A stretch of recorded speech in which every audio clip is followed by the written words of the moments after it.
Ao ouvir isso, Rosalind se concentra nos negócios e permite que ele peça qualquer coisa relacionada ao ritual de gravura em troca de ouvir seus desejos. Ele se pergunta se ela quer assinar um contrato com ele, o que ela admite, fazendo-o sorrir e expressar sua gratidão, junto com uma oferta para conceder-lhe 3 desejos. Rosalind diz que precisa que ele realize pelo menos 5 de seus desejos, o que o faz sorrir enquanto compara sua ambição crescente com suas vidas passadas. No entanto, antes que ele possa aproveitar o retorno de sua amada imperatriz, ela lhe pede mais uma coisa: a promessa de nunca se apaixonar por ela. Sua declaração desencadeia algo ruim dentro dele, transformando seu sorriso em uma carranca. Enquanto isso, a imperatriz continua dizendo que, embora esteja ciente do desejo dele por ela, ela não quer que se transforme em amor. Taemon rende os dentes, irritado por ela estar dizendo isso em voz alta, algo que ele já sabia muito bem, e a chama de arrogante por pensar que ele se apaixonaria por alguém como ela. No entanto, Rosalind se sente aliviada ao ouvir isso e chama a situação de sorte. Ainda irritado, Taemon questiona o que acontecerá se ele recusar essa cláusula, apenas para descobrir que nenhum contrato será criado nesse caso. Ele começa a negociar, perguntando o que aconteceria se ele se apaixonasse por ela, mas ela não percebesse. Rosalind responde que nesse caso ele destruirá diretamente sua marca nela, levando-o a concluir que as marcas sagradas dos deuses não são tão fáceis de destruir. Para contra-argumentar, ela sugere que eles criem um documento sagrado com suas cláusulas, algo que não será destruído e os forçará a cumprir suas cláusulas. Suas sugestões o fazem perder a paciência, enquanto ele aperta os punhos diante de sua boca doce, porém mortal. Ele alcança seu rosto e acaricia seus lábios, perguntando o que acontecerá se ela acabar se apaixonando por ele em vez disso. Rosalind sorri e afirma que isso não acontecerá. No entanto, caso aconteça, ela permite que ele faça o que quiser. Em seguida, ele pode optar por manter a marca ou destruí-la. Ao remover a mão de seu rosto, Rosalind decide prosseguir com a preparação do contrato, mas Taemon a interrompe, perguntando por que ela pensa que ele a deixaria sozinha com suas próprias condições e não pediria nada para si mesmo. Ela pede a ele para apresentar todas as suas condições, e ele olha para a perna dela, que está enfaixada, sussurrando que ele quer sua perna direita. A demanda causa um arrepio em sua espinha, enquanto a imperatriz confusa se pergunta com medo se ele quer que ela a corte. Ele fica perplexo ao ver sua reação e sugere que, em vez de cortar, eles deveriam tentar curá-la. No entanto, a imperatriz ainda não o entende e se entrega a ele, permitindo que ele faça o que quiser com sua perna inútil. Ao ouvir isso, o cavaleiro se ajoelha e acaricia gentilmente sua perna enquanto ela a estende para ele, antes de depositar um beijo suave nela, afirmando que essa parte do corpo agora pertence completamente a ele. No entanto, Rosalind fica envergonhada e sente-se mais certa de que esse cara é realmente um pervertido.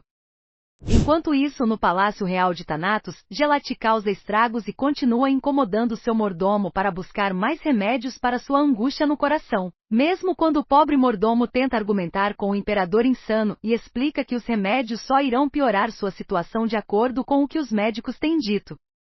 Gelati continua gritando sobre como ele vai morrer e que seus servos todos o querem morto. À medida que sua sanidade se torna mais frágil, ele acusa seu mordomo de ser o homem da falecida rainha. Mesmo quando ele lembra a ele como ele esteve com ele desde sua infância, ele parece não convencido e continua culpando sua esposa aparentemente morta por sua deterioração. Ele grita que é a maldição dela que o deixou nesse estado atual. Enquanto ele agarra seu coração dolorido, ele ordena que seus homens incendeiem a mansão do pôr do sol em retaliação. Quando seu mordomo tenta argumentar com ele mais uma vez, ele ameaça matá-lo ou cortar sua língua se ele se atrever a ir contra ele. Isso faz o mordomo se curvar diante dele e sair de seu quarto, prometendo executar seu plano insano enquanto ele fica sozinho. Gelati faz caretas e ri histérico, dizendo à rainha para ver se ela consegue vencer contra ele agora. Algum tempo depois, enquanto Taman e Roselyn almoçam juntos no terraço de sua mansão, ele fala sobre o imperador Tel e a chama de pessoa suspeitosamente perspicaz. A imperatriz o ouve atentamente.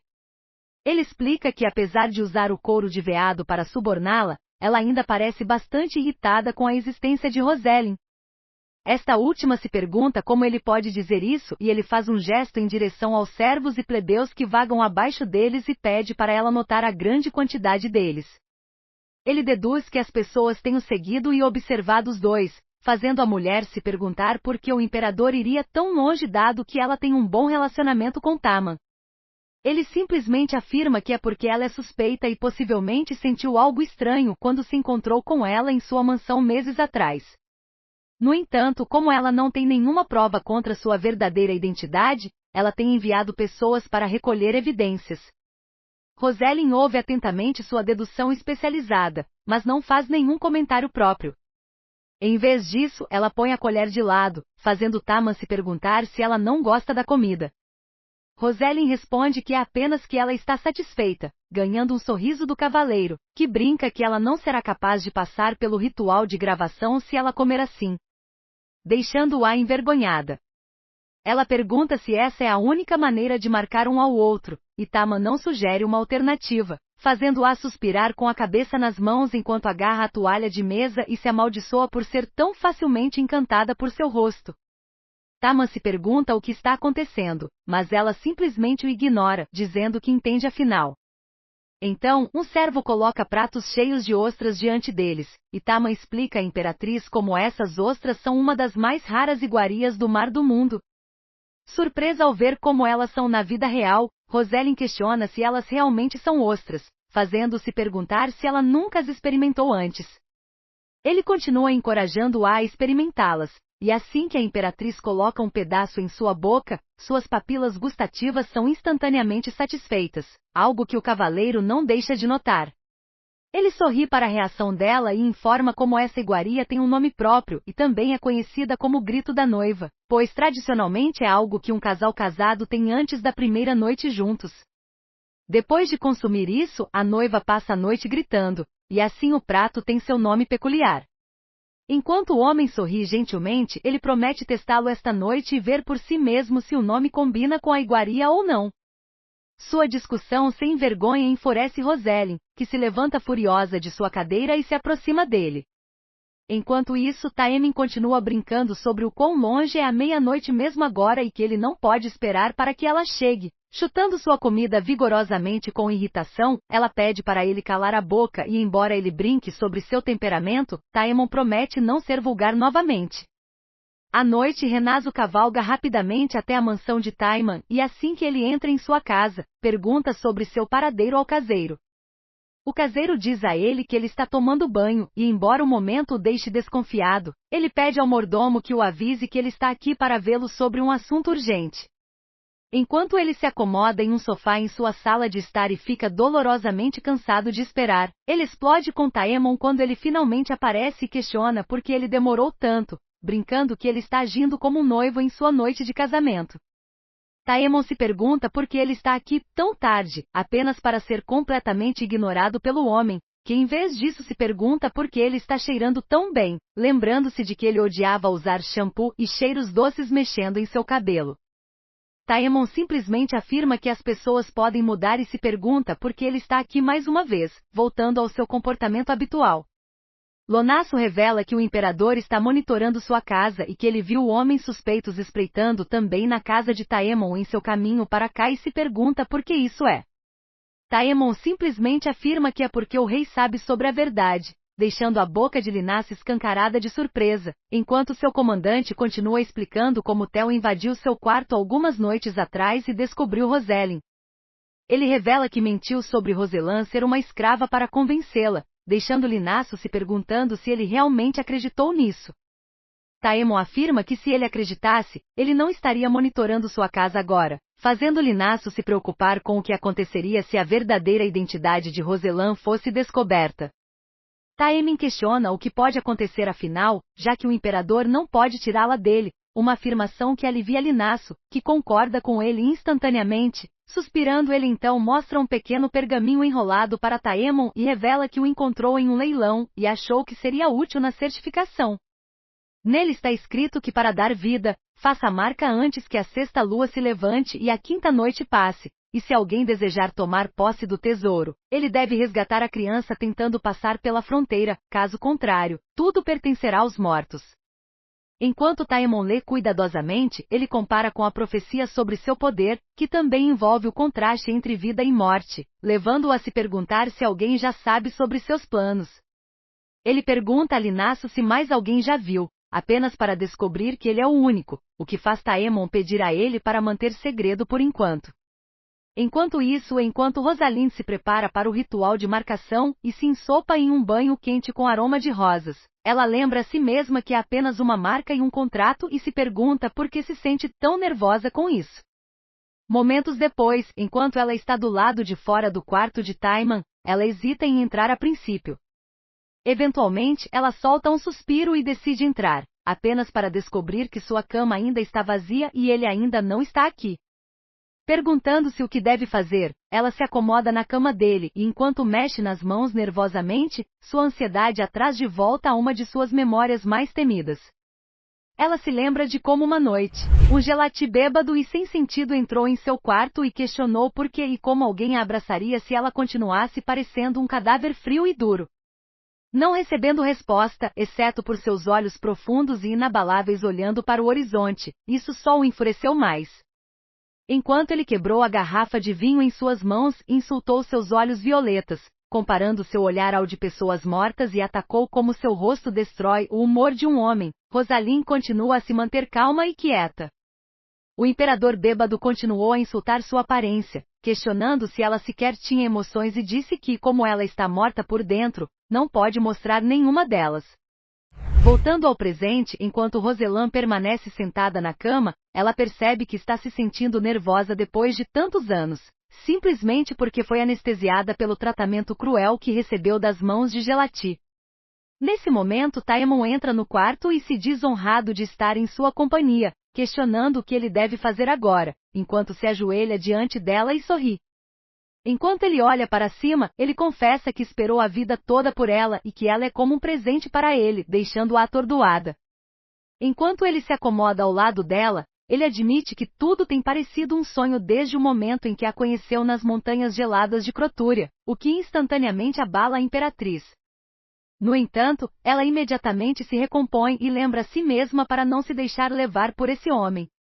Ela questiona como eles podem falar assim com um mero estranho, e ele responde que é devido ao seu charme. Assim que a imperatriz solta um suspiro diante de sua resposta presunçosa, ele oferece a ela um copo de vinho e a incentiva a beber com ele para aliviar o estresse. Ela aceita a oferta e assim que brindam ao seu contrato, Taemon afirma que este é o mesmo vinho que os casais bebem em sua primeira noite juntos, mas se pergunta se isso se aplica aos casais que dormem juntos mas não são oficialmente casados. Rosalind se vira para Taemon e questiona se os dois não estão compartilhando algo romântico neste momento, ao que ele dramaticamente afirma que deve ser verdade, já que seu coração está batendo tão alto que está prestes a explodir. Ele se pergunta se ele é o único que se sente dessa maneira, fazendo Rosalind dizer que só vai acreditar nele se o coração dele realmente explodir. Ele questiona dramaticamente como lábios tão lindos como os dela podem dizer algo tão cruel, recebendo um olhar furioso da imperatriz, que lhe diz para parar de agir assim apenas porque ele não pode se sentir envergonhado. Taemon se pergunta se isso é verdade e se, na realidade, não é verdade que ela é quem não está se sentindo igualmente envergonhada que ele, encarando o homem mais uma vez. Rosalind começa a beber a garrafa inteira de vinho para manter sua vergonha à distância, apenas para ser interrompida por Taemon, que promete não provocá-la mais e tira a garrafa de seu alcance. Ele ainda lhe diz que não é uma boa ideia beber tanto de uma vez, o que a faz questionar o porquê, porém ele apenas acaricia seu rosto e sorri gentilmente para ela sem dizer uma palavra. Em seguida, ele a empurra de volta na cama e enquanto entrelaça seus dedos, diz que não é bom se ela vai se sentir nervosa. Rosalind nega sentir dessa maneira por ele, apenas para que ele agarre sua mão e confesse que ele também está se sentindo tão nervoso, porém é melhor agora que ele está a segurando. Com isso ele a beija com paixão e ela envolve seus braços em volta de seu pescoço, cedendo ao seu afeto. Na manhã seguinte, Theo pergunta a seus homens sobre as atividades de Rosalind e fica surpreso ao saber que ela não saiu nenhuma vez durante sua estadia de um mês na mansão de Taemon. Ele entende que a mansão é bastante espaçosa. No entanto, ela ainda acha estranho quando olha pela janela de vidro. Ela se pergunta o que Taemon tem tramado e tem certeza de que ele realmente trouxe a rainha de Thanatos consigo, mas se sente aflita, pois acredita que ele não pode mentir para ela, especialmente sobre ela ser escrava de Niox. Enquanto isso, na mansão de Taemon, um brilho suave do sol ilumina o quarto, enquanto tons quentes pintam o céu refletindo suas cores nas cobertas. Rosalind abre delicadamente os olhos com a luz da manhã brilhando em seu rosto, encontrando Taemin dormindo pacificamente ao seu lado. No palácio de Thanatos, Natasha se encontra ao lado da cama de Gelati, o imperador, que parece cada vez mais doente a cada dia. Gradualmente, ela aproxima a mão do imperador e a coloca em sua testa com um sorriso astuto no rosto, comentando que sua condição só pode ser monitorada no santuário e que é apenas pela vontade de Deus que ele acabou assim. De repente, o imperador segura firmemente sua mão em sua testa, o que assusta Natasha e faz seu coração disparar. Em um momento, ela usa expressões de tristeza em seu rosto, comentando sobre a fraqueza de sua majestade e como sua condição a deixa arrasada. O imperador, inconsciente de sua natureza doente, acaricia suas bochechas e reconhece como ela é a única pessoa que permaneceu ao seu lado. Enquanto ele exala forçadamente, Natasha conta sobre sua condição e como ele desmaiou de manhã e ficou inconsciente por 12 horas. Ela insinua ainda mais que ficar ao lado dele é a tarefa mais importante para ela, pedindo ao imperador que abandone suas preocupações e volte a dormir tranquilamente.